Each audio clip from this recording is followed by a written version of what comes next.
¿Aló? ¿Sí, aló? ¿Sí? Sí, sí. Aquí sí, sí, somos nosotros, estamos cuidando al presidente, sí. Está preocupado por lo que está sucediendo en el Ecuador, sí. Sí. Sí, un poquito se está cagando en los pañales, sí, sí, le sacamos a dar una vuelta. Sí, sí. Ah, sí. ¿Qué cosa? ¿Qué pasa? ¿Que le quieren votar? Espera un ratito que ya le aviso.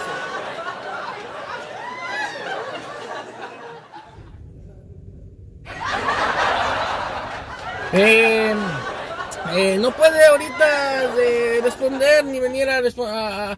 Está ocupado. Sí, sí, sí. Ya, ya. Ya, ya. Está ocupado.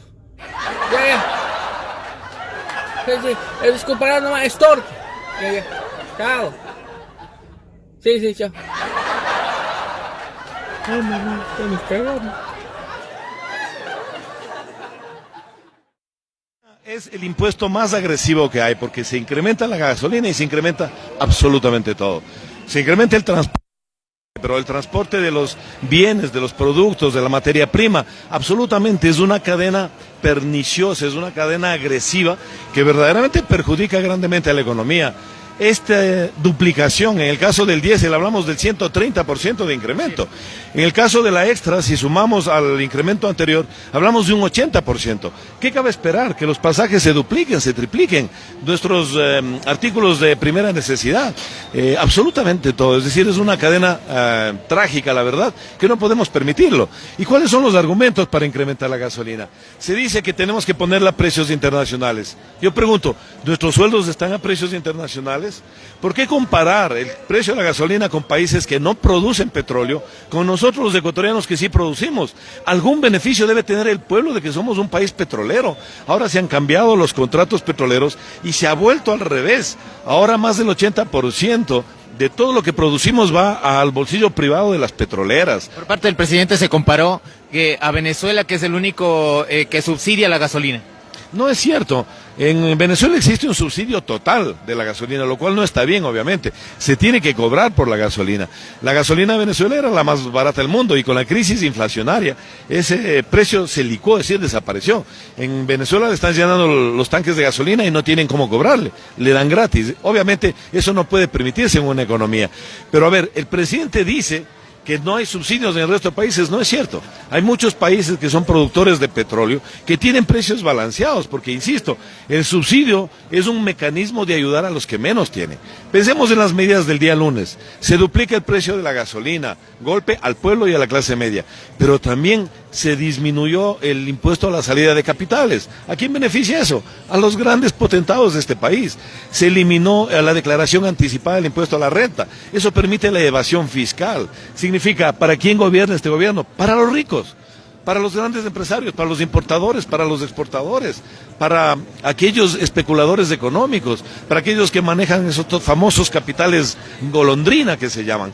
Así es que el pueblo ecuatoriano es hora de que salga a las calles, de que no permitamos más tanto abuso. No votó por esto el pueblo ecuatoriano. El programa de gobierno, el programa económico es completamente neoliberal, es antipopular. Nosotros no votamos por eso, me refiero a los ecuatorianos. Y esta marcha no es una marcha política de partido alguno. Aquí estamos muchas organizaciones políticas, pero organizaciones ciudadanas, sociales, estudiantes universitarios, he visto a muchos. Nos hemos congregado de diferentes sectores frente a la gobernación. Pero no podemos declinar. Y ya que estamos en las calles, lo vamos a hacer hasta que se deponga este decreto o se vaya este gobierno. Porque vivimos una dictadura, es hora de pensar en recuperar la democracia. ¿Cómo tratar de recuperar tanta pérdida de millones que se habla por parte del gobierno anterior?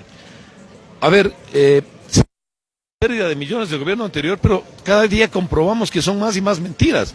Hablamos de pérdidas del gobierno anterior, pero por donde vamos en el Ecuador tenemos carreteras, tenemos hidroeléctricas, que ahora ya no hay cortes de energía, tenemos hospitales, tenemos escuelas, una inmensa obra pública. Se invirtió en este país, se dejó una mesa servida, se dijo que la deuda externa era de 70.000 millones, falso.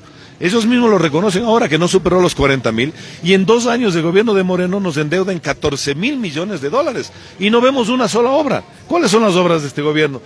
borrar el logotipo de Ecuador ama la vida, que era una marca país, y poner un árbol de las mentiras. Eso es lo que hace este gobierno mitómano, mentiroso. Aquí manda la banca, la oligarquía, manda la embajada norteamericana. Hemos perdido nuestra soberanía, ya no somos un país digno. El Fondo Monetario es el que nos dice qué es lo que tenemos que hacer en política económica. Esto no puede seguir así. ¿Cómo solucionar este problema de la falta de recursos? Ahora se quitó el subsidio a la gasolina. ¿Cómo tratar de tapar esa recopilación de dinero? Pero miren, son déficits presupuestarios que ellos mismos lo generan. Por un lado, suben la gasolina de los 4.500 millones de dólares que se perdonó a los deudores de la banca, de las petroleras. Es decir, este gobierno perdona las deudas a los ricos y castiga a los pobres. Eso es lo que hace el gobierno de Moreno. No podemos permitirlo. Nos tienen con el cuento de que deudas contraídas, de que el gobierno anterior, falso. ¿Acaso este señor Moreno no fue vicepresidente durante 6 años? ¿Acaso no fue parte del gobierno anterior durante 10 años? Resulta que nunca se dio cuenta de nada, o resulta que es un gran mentiroso y un completo ignorante. Yo personalmente creo que ambas cosas, pero además es una persona de mala fe, que no le importa el pueblo, que lo castiga, al pueblo que votó por él, pensando que iba a continuar con un proceso de transformación, de crecimiento económico. Lamentablemente se ha entregado a la oligarquía, a la banca, a intereses norteamericanos, a la CIA, a la embajada de Estados Unidos. ¿Cómo cambiar esto, Alexis? ¿Con la salida del presidente se volvería al Ecuador que era antes, o con varias reformas? Mire, ahora lo que se trata es de salvar el país. No hablemos de quién será a futuro presidente de este país, pero tenemos que salvar, tenemos que impedir la privatización de las empresas públicas. Se quiere rematar CNT, se quieren rematar las eléctricas a precio de gallina enferma, para que los mismos banqueros, para que los mismos petroleros sean los que compren esas empresas, y lo que ahora nos pertenece a todos los ecuatorianos va a pasar a bolsillos privados. Tenemos que reinstitucionalizar el país. Vivimos en una dictadura civil. Si todas las autoridades de control son nominadas a dedo y no son por concurso o por elección popular, tenemos una dictadura. Es una dictadura impuesta por Moreno, por la embajada norteamericana, impuesta por la oligarquía, por la bancocracia. Eso no podemos permitir. Así es que vamos, que se vayan todos, que se vaya la asamblea, que se vaya el presidente.